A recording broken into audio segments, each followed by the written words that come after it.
Sup everyone, today we are going to learn how to force a card.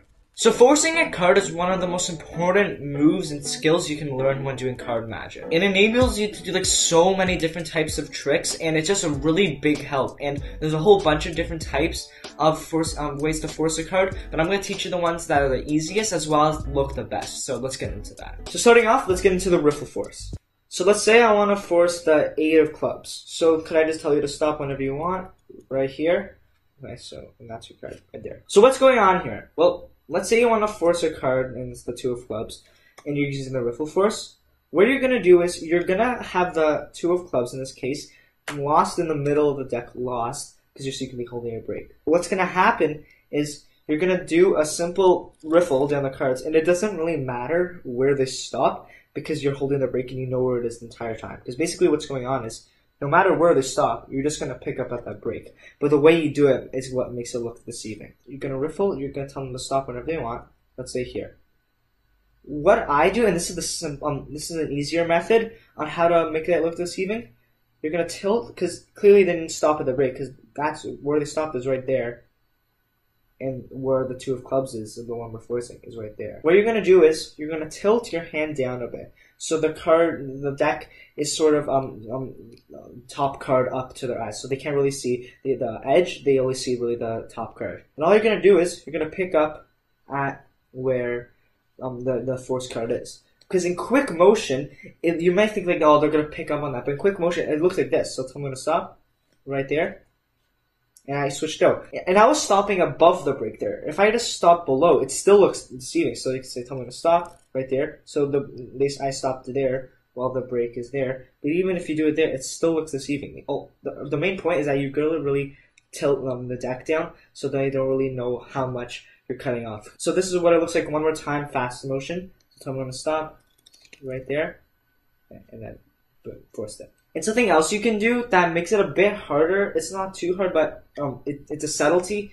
I don't use it all the time, but some cases I do just for fun. So you tell them when to stop, right here, and then you force it.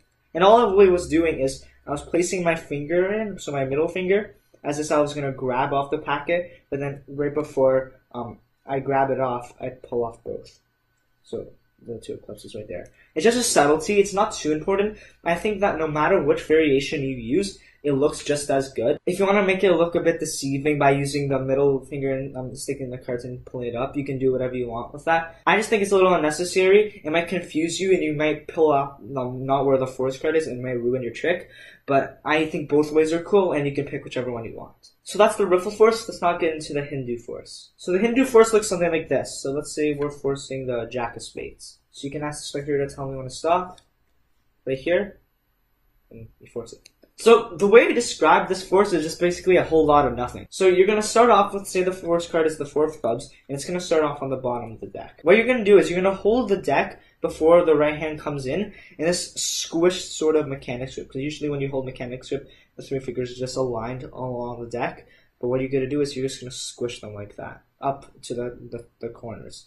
And then your right hand is going to come in and grab off a packet from the bottom, so like that. It's sort of like the double undercut, where you're taking off the 2 packets like this. So it can be like, boom, boom, see like that. But here you're just peeling off a packet, and it's just one. So you're going to come in and peel it off, and you're going to hold it in this grip where it's the middle finger on one side and the thumb on the other.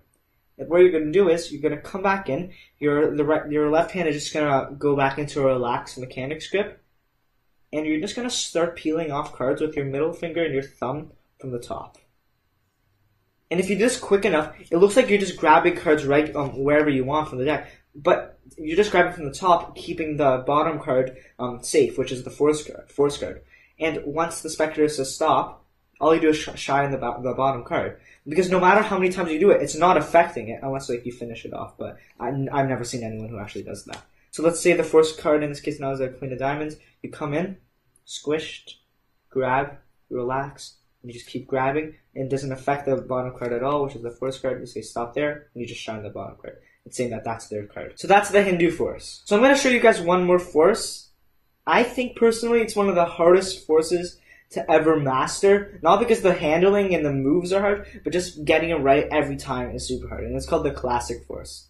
So let's get into it. So let's say the first card is the Jack of Clubs. So you ask the spectator to tap any card. So this one, let's say. And then you force it. It's Jack of Clubs. The reason this is so hard is because you're gonna have to really get them to tap the card you want every single time. And how you do that, there's just a lot of subtleties going on here. So let's say the first card is the King of Clubs this time. You're gonna have it somewhere in the middle. I recommend a bit less than halfway, so something like that maybe. Like that. So like around a third down. And you're gonna have it like that. So the King of Clubs is there, and you're gonna hold a break with your pinky. What you're gonna do is you're gonna start off by just spreading cards, but I think a subtlety is by having the cards sort of not fully straight on like this, but sort of on an angle, and then you come down right where their card is. So in that case, it's right there. So it looks like this. So come in and pick any card, and then you stop right there where you want the force card is. There's not really much I can teach with this force. It's just a lot of timing you have to practice. I think a subtlety is it's sometimes hard to spread the cards when you're holding a break without it shining from the front like that. Obviously not that exaggerated, but you know what I mean.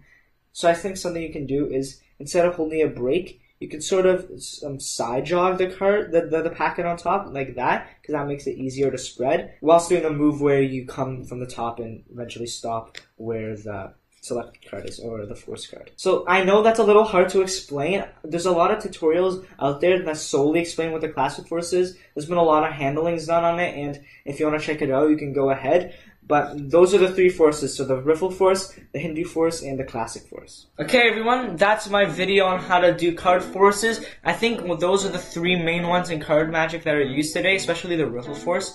And that's used by beginners all the way to advanced magicians. And the great thing about card magic is that the easiest things look the best. So you don't have to be the best magician to learn the coolest tricks. Obviously you can learn some cool tricks when you're an advanced magician and you know the cool moves. But even if you're just getting started off, you can still perform a whole bunch of really cool tricks. But anyways, that's a lot of rambling. I will see you guys in the next video. Thank you so much for watching, and bye.